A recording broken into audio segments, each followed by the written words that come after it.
advantage Assam tour আয়োজনক লৈ ব্যস্ত মুখ্যমন্ত্ৰী আৰু নতুন দিল্লীত একেদিনাই মুখ্যমন্ত্ৰীৰ কেইবালানিও বৈঠক অনুষ্ঠিত হয় দেশ বিদেশৰ প্ৰতিনিধি আৰু বিনিয়োগকাৰীৰে আলোচনা ডক্টৰ হিমন্ত বিশ্ব শৰ্মাৰ বৈঠকৰ অন্তত নতুন দিল্লীত এক সংবাদমেল সম্বোধন কৰিছে মুখ্যমন্ত্ৰীগৰাকী আমি পোনপটীয়াকৈ সংবাদমেলৰ মাজলৈ গৈছোঁ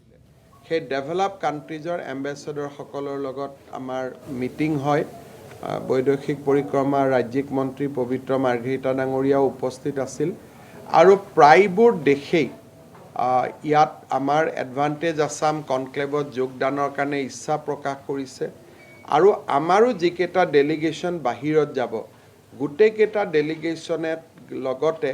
তেওঁলোকে যাতে সেই দেশৰ ট্ৰেড আৰু ইণ্ডাষ্ট্ৰীয়ে ইণ্টাৰেকশ্যন কৰে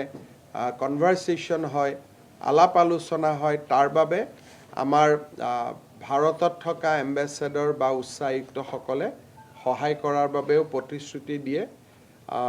প্ৰধানমন্ত্ৰী ডাঙৰীয়া নিজে উপস্থিত থাকিব ডক্টৰ জয়শংকৰ উপস্থিত থাকিব নিৰ্মলা সীতাৰমণ উপস্থিত থাকিব মই ভাবোঁ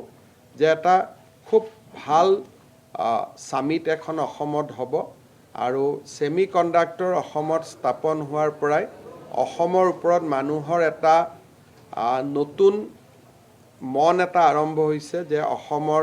যিটো গ্ৰয়িং ইকনমিক পটেনচিয়েল আমাৰ যিটো অৰ্থনৈতিক সম্ভাৱনা তাক বহুতো দেশ আৰু উদ্যোগপতিসকলে স্বীকাৰ কৰিছে মই ভাবোঁ যে 25 আৰু 26 ফেব্ৰুৱাৰীৰ এডভান্টেজ আসাম কনক্লেভে আমাৰ অসমৰ উদ্যোগীকৰণৰ নতুন ইতিহাস এটা আৰম্ভ কৰিব